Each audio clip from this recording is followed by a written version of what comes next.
Hey guys, it's me Heather and I'm back with another day of Vlogmas, and today we are talking about products that were just not that great. They may not have came out in 2022, but they're products that I was using in 2022. I think most of them did. And I just don't think they're worth the money. I don't like them. If you love them, awesome, amazing. It's just makeup. It's not that serious. Let's not get our feelings hurt. So we're going to get started with what's in front of me.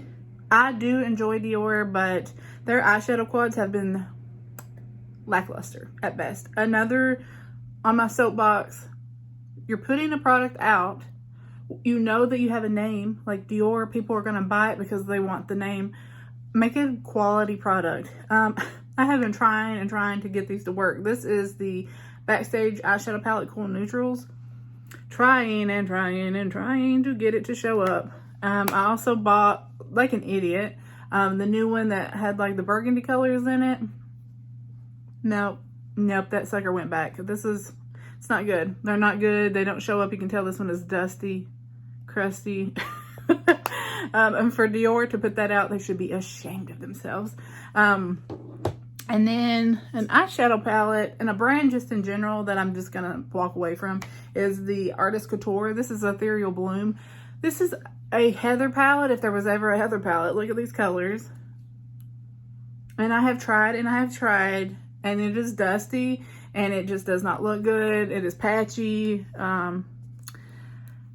Which one was the new one I got? The Neutrals palette?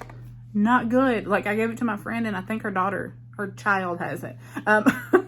So I'm gonna just stop buying because I'm tired of buying stuff from brands that I don't think I have enjoyed any of their products that I've tried. I could be wrong, but I don't love it. I still love Fenty. It was like so good, so amazing. Now I think that she's just getting a paycheck.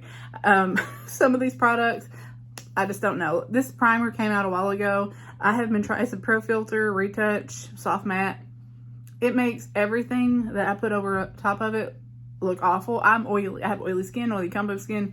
It makes my pores look awful. It from time to time decides it wants to peel up and ball up and make my makeup look awful. I have tried. I'm giving this away to my friend who's oily to see if she wants it. If not, she can chuck it in the trash because I do not like it. All right, 2 palettes from 2 brands that I like, but I do not like the palettes. This is the Michaela Glam Light palette, and I know the Michaela stands can't stand to hear anything bad about her, but I really wanted to like this. I used it in a Get Ready With Me, I think last Christmas, and I just don't love it. I think it's patchy. The mattes are quite patchy. The shimmers are pretty. I just feel like when I go to use it because I want a bright palette, it's patchy.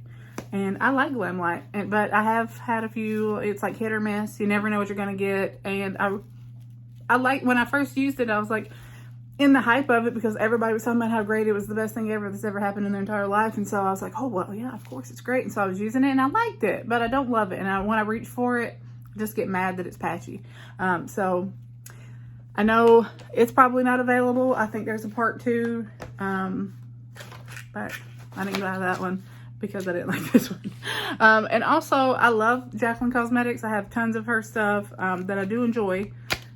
But this palette that came out for Mother's Day, first of all, I had the most trouble getting this from Ulta, not broken.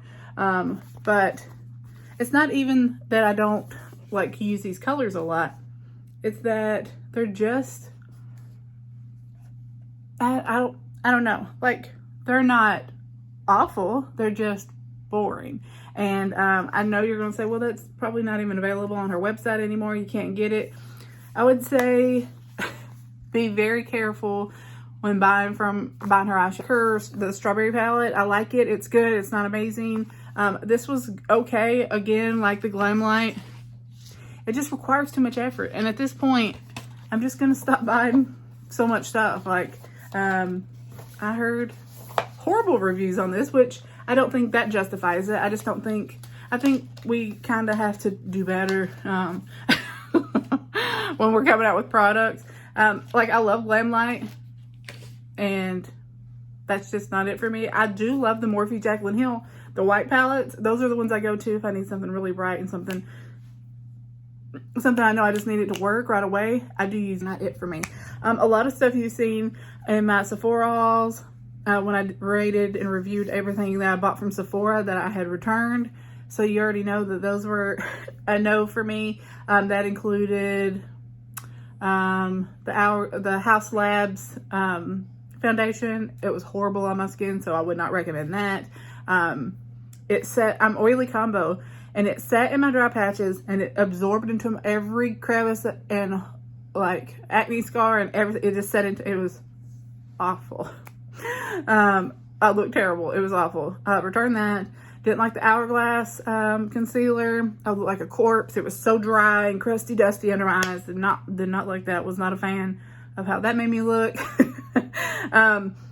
More recently, the Makeup by Mario Ethereal palette. I was gonna say that one's called Ethereal. The Ethereal palette is now currently visiting my friend who wanted to take it home and use it for the holidays. And I said, you know, B, you take it, you use that, take it home, use it for the holidays, and you let me know if you like it, if you hate it. She reported to me that she likes it a lot and she thinks I'm insane for not liking it. I think it makes me look like a disco ball, but not in the way that if I'm gonna have glitter all over my face, I want to have placed it there. I don't want it to be sitting down here. The one time I wore it, my husband's like, you have glitter all over your lip, like your top lip. And I'm like, oh good, so it's hanging out in my mustache. Great. We only want it there if I put it there, you know what I'm saying? So I would say pass on the Makeup by Mario Ethereal palette. I don't care what anybody says. It's just not. $68, come on. It is. You can see I've done 2 videos on it. It is so dusty. Why is everything dusty? I don't know. That's my word for 2022, I guess. It is not here. I don't know where it's at because I haven't been using it. I don't think I donated it to anybody, but the e.l.f., you're probably looking and see it sitting behind me and I just didn't see it. The e.l.f. Halo Glow, it's supposed to be a dupe for this. I know it's only like $14 and it's sold out everywhere, but it was at my Target, so they had a couple of the shades. However, that's neither here nor there. I have oily combo skin. It broke me out. It made my skin greasy. It did not set my foundation over it. I was greasy throughout the day. People were telling me, you know, oh, you have to do this and you have to do that and you have to do this to make it. I'm not doing all that. Like, I know this is expensive and it's a treat and it's like, but I've had this forever. Like, I bought the mini because I thought I was going to run out of this and I still have not ran out of it. Like, I use it all the time and I'm not running out of it. The only thing I will say is the Wet n Wild Dewy Lumino Primer. Break me out. It doesn't make me greasy. It doesn't set in my pores. My foundation wears nicely over it. That e.l.f., which you're seeing in the picture, is a no-go for me. I know it's only $14, but I'm just saving you $14. If you have texture, if you have oily skin, if you tend to break out, because I do, everything breaks me out. Talking about it right now, I can feel it. It's happening. So hopefully you enjoyed this video. Let me know products that didn't work for you. If you did a video, let me know and I'll go check it out in the comments. So thank you so much.